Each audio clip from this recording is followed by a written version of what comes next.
The allure of the Hope diamond has captivated many over the years, regardless of one's belief in curses. Distinguished by its impeccable quality, considerable size and uncommon color, it stands out as remarkably unique and attractive. Its allure is further magnified by its diverse past, including ownership by King Louis XIV, theft during the French Revolution, sales to fund gambling activities, being worn for charitable fundraising, and ultimately its donation to the Smithsonian Institution, where it is currently housed. The Hope diamond is indeed one of a kind. Is the curse associated with the Hope diamond real? Originating from, the gem was later donated to the Smithsonian. Pierre Cartier, a prominent figure from the Cartier jewelry family, shared a captivating story with Evelyn Walsh McLean and her husband Edward in 1910 to persuade them to purchase the massive gemstone. While the wealthy couple was on vacation in Europe, they encountered Cartier.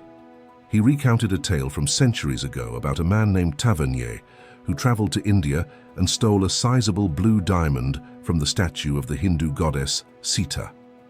The legend suggests that Tavernier met a gruesome end, being mauled by wild dogs in Russia after selling the diamond, marking the initial fatal incident linked to the curse, as Cartier noted, hinting at more tragedies to come. Cartier relayed to the McLeans tales of misfortune tied to the diamond's owners. Nicolas Fouquet, a French official, was executed. Princess de Lamballe was murdered by a mob. Louis XIV and Marie Antoinette were executed. The diamond's curse seemed to continue when Sultan Abdulhamid of Turkey, after acquiring the gem, was dethroned, and his favored companion Subaya, wearing the diamond, was killed. Simon Montherides, a Greek jeweler, tragically died along with his family in an accident. Henry Thomas Hope's grandson ended up impoverished. Additionally, a Russian count and an actress who had the diamond in the early 20th century met unfortunate fates. However, researcher Richard Currin has challenged these narratives, suggesting that many are exaggerated or entirely false. In her memoir, Father Struck It Rich, Evelyn McLean recounted how Cartier's tales of the diamond's cursed history were so vivid and dramatic that she felt as though the violent events of the French Revolution were merely repercussions of the wrath of the Hindu idol. Regarding the truth behind Cartier's story, the blue diamond's history can be traced back to Jean-Baptiste Tavernier, a jeweler, traveler, and storyteller of the 17th century. Tavernier roamed the world from 1640 to 1667 in search of precious gems. During his travels, he visited India, renowned at the time for its large colored diamonds, and there he acquired an uncut wonder 12 3/16-carat blue diamond, which is believed to have originated from the Kollur mine in Golconda, India. Tavernier returned to France in 1668, and his adventures and the diamonds he brought back, including the large blue diamond, caught the attention of King Louis XIV, known as the Sun King. Tavernier was invited to the French court, where he recounted his journeys and sold the king the large blue diamond, along with 44 large diamonds and 1,122 smaller ones. For his contributions, Tavernier was granted nobility, and he went on to write his memoirs in several volumes. Contrary to the ominous stories associated with the diamond, Tavernier died at the age of 84 in Russia, with no indication that his demise was a result of a curse linked to the diamond. In 1673, King Louis XIV of France took the initiative to have the blue diamond recut to increase its sparkle, resulting in a 67 1/8-carat gem. He then named it the Blue Diamond of the Crown and frequently wore it on a ribbon around his neck. Later, in 1749, under the reign of his great-grandson, King Louis XV, the crown jeweler was commissioned to incorporate the blue diamond into an elaborate piece for the Order of the Golden Fleece, along with the Côte de Bretagne. This piece was notably ornate. Following Louis XV's death, his grandson ascended to the throne as Louis XVI, with Marie Antoinette as his queen. The reign of Louis XVI and Marie Antoinette ended abruptly when they were executed during the French Revolution, an event not connected to the supposed curse of the blue diamond. During the Reign of Terror, following the royal couple's failed escape from France in 1791, the crown jewels, including the blue diamond, were confiscated and stored in the Garde Meuble de la Couronne. However, the security was lax, leading to the Garde Meuble being plundered repeatedly between September 12 and 16, 1791, an incident that went unnoticed until September 17. While most of the crown jewels were quickly retrieved, the blue diamond vanished and remained missing. Years later, in 1813, a large blue diamond surfaced in London and was documented as being in the possession of jeweler Daniel Eliasson by 1823. The identity of this diamond remained uncertain as its cut differed from the one stolen from the Garde Meuble. Nonetheless, the unique characteristics and quality of the French blue diamond led many to speculate that it was indeed the same gem, possibly recut to obscure its true origins and history. King George IV of England acquired the blue diamond from Daniel Eliasson, but following the king's death, the gem was sold to settle his debts.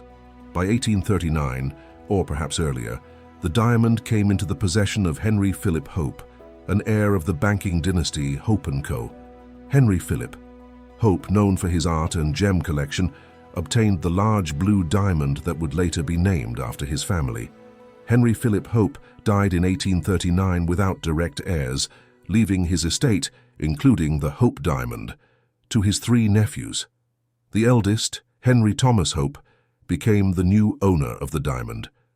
Henry Thomas Hope had a daughter who eventually married and had 5 children.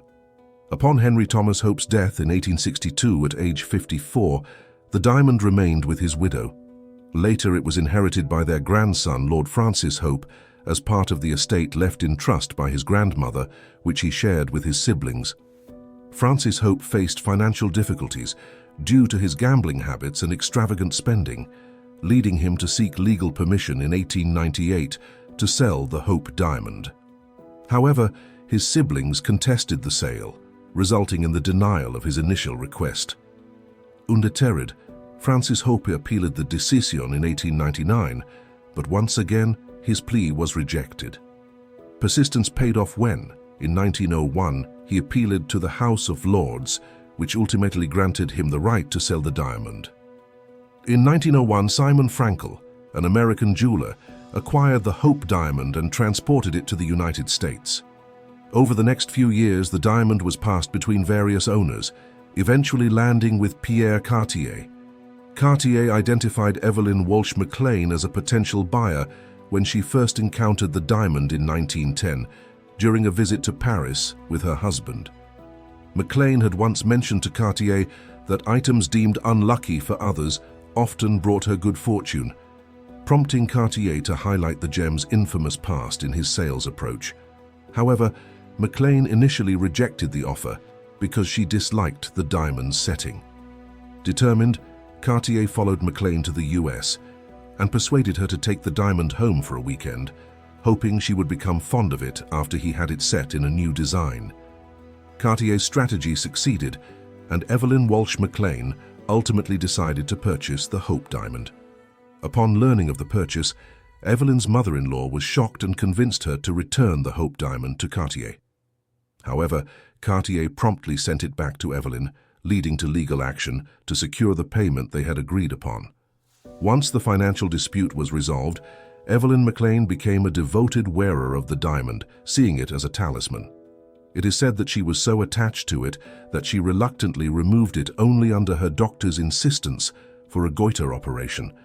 Despite McLean's belief in the diamond's lucky charm, tragic events in her life led some to speculate that the curse of the Hope diamond had affected her as well. Her firstborn son, Vincent, died in a car accident at the age of 9, and she faced further heartbreak when her daughter took her own life at 25. Additionally, her husband faced mental health issues and was institutionalized until his death in 1941. After Evelyn McLean's death, her desire for her jewelry to be passed down to her grandchildren was unfulfilled, as her collection, including the Hope diamond, was auctioned in 1949 to settle her estate's debts. The Hope diamond caught the eye of Harry Winston, a prominent New York jeweler who successfully acquired it. Winston, who was known for his generosity and love for gems, frequently lent the Hope diamond for charity events, allowing it to grace various high-profile bowls to raise funds for charitable causes. In a gesture of philanthropy and to enhance the National Gem Collection, Winston donated the Hope Diamond to the Smithsonian Institution in 1958. He envisioned it as the centerpiece of a burgeoning gem exhibit, hoping to encourage others to contribute to the collection. The diamond's journey to the Smithsonian was humble, transported in an unassuming brown box via registered mail. But its arrival on November 10, 1958, was a momentous event, greeted by enthusiastic crowds and extensive media coverage. Despite some public apprehension regarding the diamond's notorious past and its potential implications for the nation, the Smithsonian celebrated its new acquisition.